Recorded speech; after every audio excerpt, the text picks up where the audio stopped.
Halo teman-teman semua, semoga semua dalam keadaan sehat dan masih semangat belajar ya. Perkenalkan aku Grace. Dalam video ini aku akan menjelaskan tentang K-means clustering. K-means clustering adalah algoritma cluster analisis bersifat non-hierarki yang bertujuan mengelompokkan anggota dataset ke dalam beberapa cluster, dinotasikan sebagai K, di mana tiap anggota cluster memiliki kemiripan karakteristik satu sama lainnya dibanding anggota cluster lainnya. Nah, masing-masing klaster diwakili oleh sebuah centroid, yaitu titik tengah atau nilai rata-rata setiap titik data dalam klaster tersebut.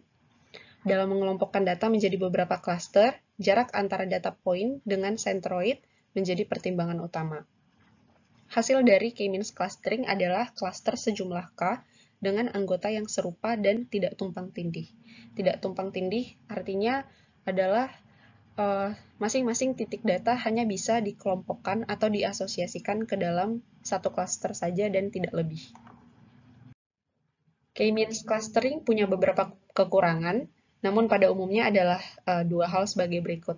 Yang pertama, K-means cenderung mengasumsikan klaster yang berbentuk sferis atau sphere, jadi dia kurang bekerja dengan optimal jika klaster berada dalam bentuk yang bervariasi, misalnya klaster elips atau berbentuk garis.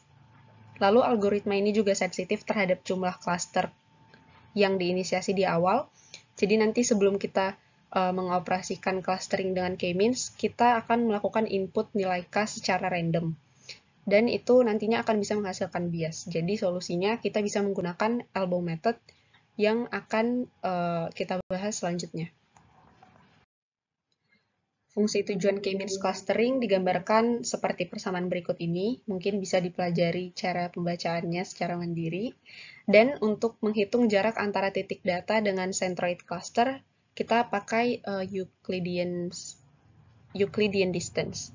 Nah, Euclidean distance ini adalah metode yang paling umum untuk mengukur jarak antara observasi atau data, di mana pada umumnya data bersifat variabel kontinu. Tapi Euclidean distance ini kurang optimal digunakan pada data dengan high dimensionality, yaitu misalkan data yang memiliki 3 atau lebih variabel, misalkan X, Y, Z, atau seterusnya.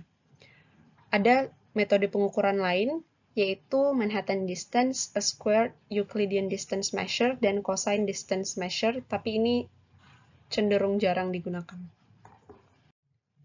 Selanjutnya, kita langsung masuk ke ilustrasi penggunaan algoritma K-means clustering.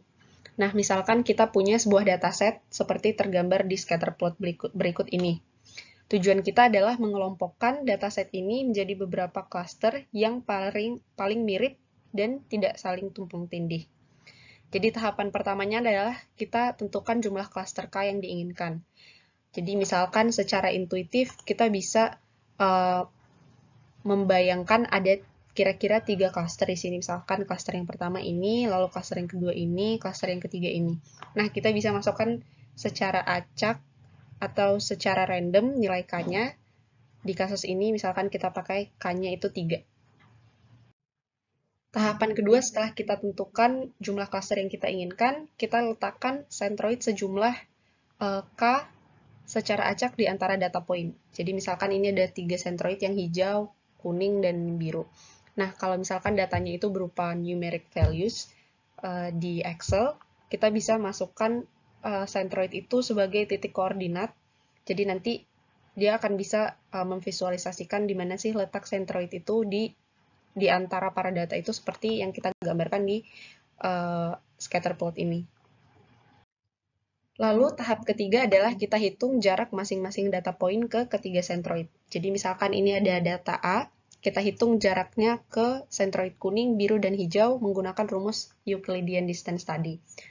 Lalu tahap keempat, kita kelompokkan data point ke dalam klaster dengan centroid terdekat. Jadi misalkan titik A ini, setelah kita hitung jaraknya ke ketiga centroid, ternyata yang paling dekat itu dia dengan centroid yang kuning. Jadi kita kelompokkan dia menjadi warna kuning di klaster kuning. Seperti itu.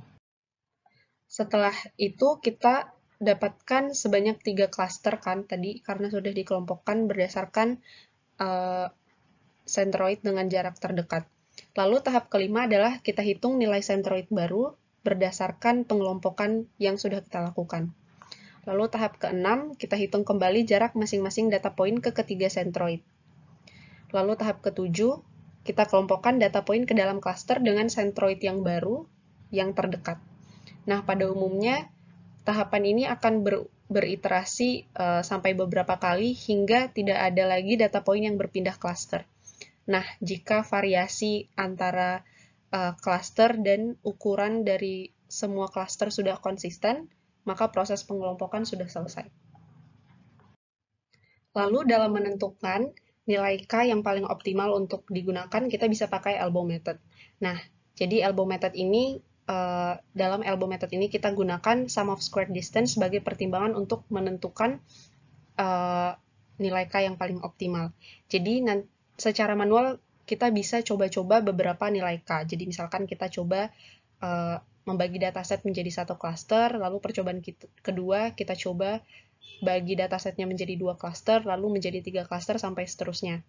Lalu untuk masing-masing percobaan tersebut, kita hitung nilai sum of squared distance antara data point dan centroid clusternya.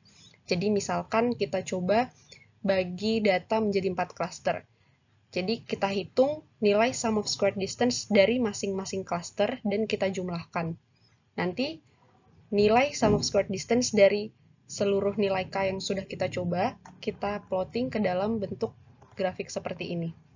Nah, setelah beberapa iterasi dengan perubahan nilai K yang sudah kita coba tadi, pada umumnya grafik akan membentuk siku.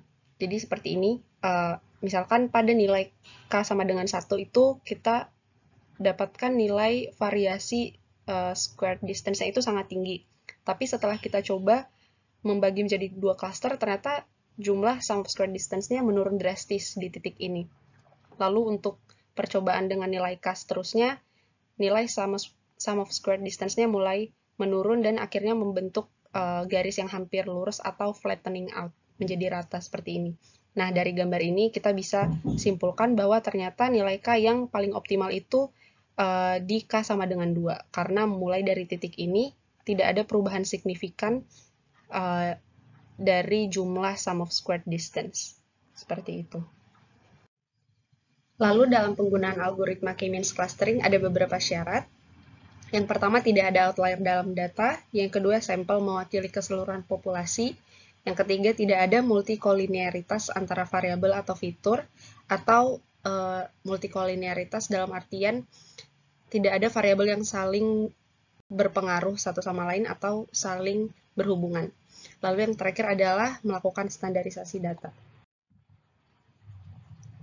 Lalu kita langsung masuk ke studi kasus. Teman-teman bisa nonton di video selanjutnya.